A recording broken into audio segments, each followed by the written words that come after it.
Hey hello everyone and welcome to another GTA Online racing episode, and in this video I'm going to be talking about how to deal with those random lobbies. So the catch up is on, slipstream is on, you're generally going to be faced with a lot of people who are trying to, well, take you off really. So yeah, basically what I did for this is I just entered 4 random races. So I just went, pressed up on the D-pad, went to my phone, went to join race, and just whatever race, as long as it wasn't something like jumps, as long as it was a reasonably decent track, I would stay in the lobby and just take whatever came. So the first one happened sort of a while beforehand, and then the next 3 that you see in this video after this one happened all consecutively. And I'm literally just going to put all of the 4 races that I did, and you can, doesn't matter what the result is, you can just see all of them as they happened, and basically see them as they were, essentially, without me taking out any races that I lost or anything like that. So yeah, this is the first race, which is the kind of worst case scenario, one of the worst tracks you can possibly think of. Obviously traffic is on, catch up is on, slipstream is on. It's pretty much worst case scenario, and I am actually surprised by the guy on the left of me there who I'm racing against not being even more aggressive. He does hit me a few times, which isn't great, but yeah, I was surprised that he wasn't actually being a bit more aggressive than he was. But I've mentioned it in previous videos that in a race like this where catch up is on or slipstream is on, and it's basically just a long highway where there's no real skill involved in terms of cornering, you just have to be in the right place at the right time. So 90% of the race is just getting yourself positioned correctly for the final 10% and that run to the line, because you're not going to be able to drive away from anyone. As you can see there, I'm doing my best to block. I'm using, at this point now I've got in ahead, and I know that the finish line isn't too far away. I'm using the traffic to my advantage. So I'm purposefully going in areas where the traffic has little gaps, trying to create a blocking effect essentially, and so he can't get past me. And if he does want to get past me, he has to hit me like he did there. But obviously he's always going to be able to catch up because of the slipstream, and catch up is such a big effect. But as long as I get across that finish line first, I don't care. I'm basically just, I don't want him to just be able to come along and pass me. I'd rather he had to hit me than pass me, because it's so easy to overtake. So as long as he's hitting me up the backside, whether I manage to keep my car in a straight line or not, it doesn't matter, because he's going to sort of have a problem with it as well. And that still gives me the chance to recover and get the win anyway. But again, here's another race. Catch up is on, slipstream is on. This time it's on the Nürburgring. Obviously quite a few people in this one, and I know what's going to happen in the first corner. As you can see there, everyone crashes into each other. I know that's going to happen. It's a bit of anticipation. So I just hang back, wait, let everyone crash. And although I do get turned around there, I was up into 4th place at that point, just through being patient in the first corner. Obviously, you get the usual smashed about a bit there, and I just decided to restart and go again. But this is actually a 4-lap race of Nürburgring. Obviously, Nürburgring is kind of a 5-minute lap, so this is going to be a 20-minute race. So I'm not too worried about falling behind, because catch-up is on.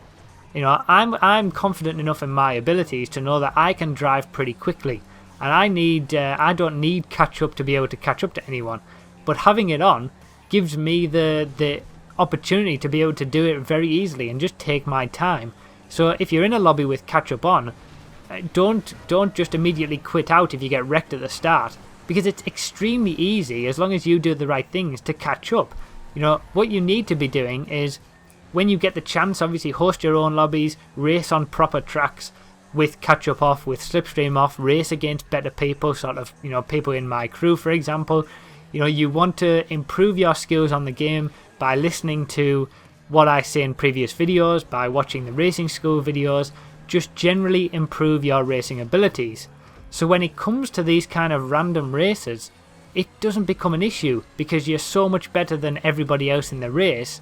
And if you get hit off at the start, the very thing that you hate about the race in general, catch up and slipstream for example, is the thing that makes it so much easier for you to come through and win.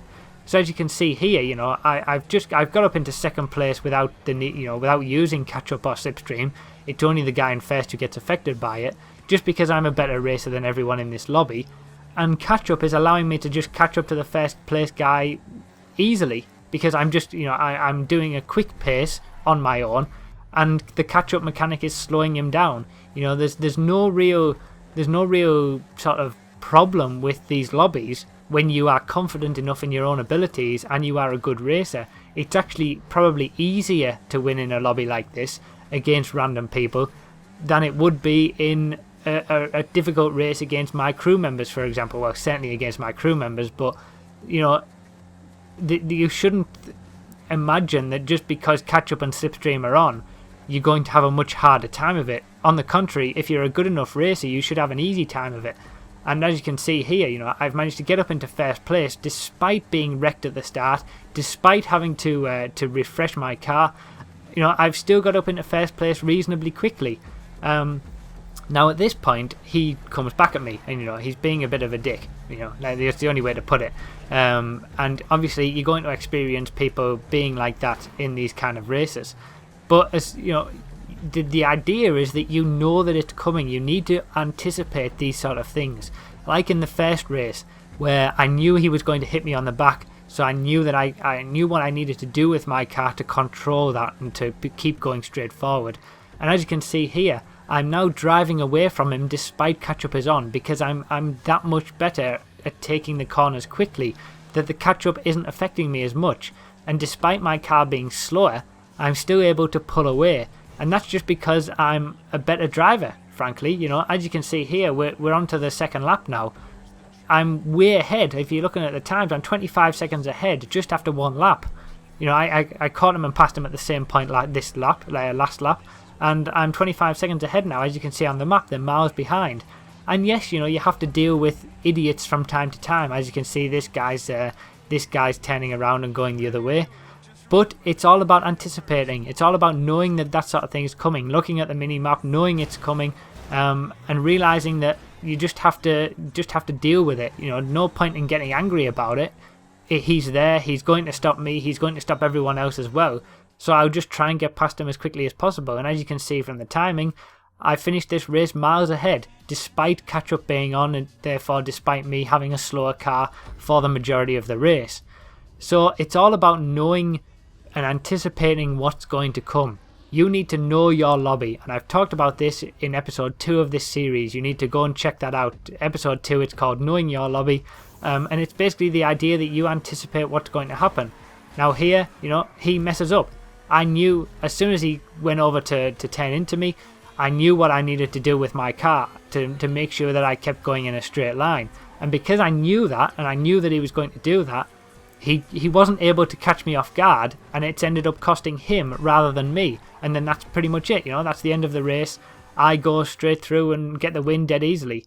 So, he's paid the price for being an idiot, really. And that's normally what happens. As long as you know how to control your car and anticipate these things happening, it's really easy to make them pay for being a dick. It's simply. And people will try and run you off the road. You've got to accept that. And instead of getting angry about it, just try and anticipate when they're going to do it and how they're going to do it. So this is the last race that we're seeing. Obviously he goes for an overtake there, which was never going to happen because there was a big truck in the way, and I pay the price for it. And then I do make a mistake coming up here because a bit of traffic gets in my way. And again, that's something that you have to deal with when in these kind of lobbies. So I'm back in last place, but again, I'm not too worried. The guy in first is in an adder, so that kind of shows me straight away that he doesn't really know that much about racing. And catch up is on, so I've got plenty of time to catch up. Now I know what's going to happen between these two guys in front of me, so all I have to do is sit and wait for it, and there it is. They fly off there, and if that didn't happen, they were obviously going to take each other out. And now I just focus on catching up to the first place guy, which is pretty easy because I have the skill to be able to do it, which I've developed from racing without catch up and without slipstream, and catch up is now helping me in being able to catch up to this guy. Traffic is on, of course. As long as I don't make any mistakes by hitting traffic, I'm going to catch up to him, and the second half of the lap is all windy roads, which I know about, so my car will have an advantage over him and his adder at that point even more so as well. So it's all about knowing what you're getting yourself in for. If you're going to be racing in these kind of lobbies, you need to know, you need to be able to anticipate these sort of things are going to happen. If you're going to join a public lobby with catch up on and slipstream on, you can't then complain that you are, getting hit off the road or anything, because that's what people are going to do. When you do it, it's really easy to get wins in these lobbies, in my opinion. It's a lot easier than joining my crew and trying to win races there.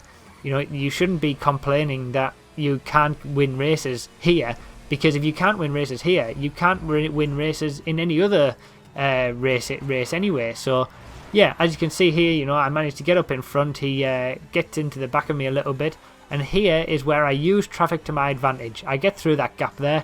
He obviously can't get through, he goes off on the grass, and that's 4 races out of 4 doing these catch up and slipstream turned on lobbies that I've managed to win.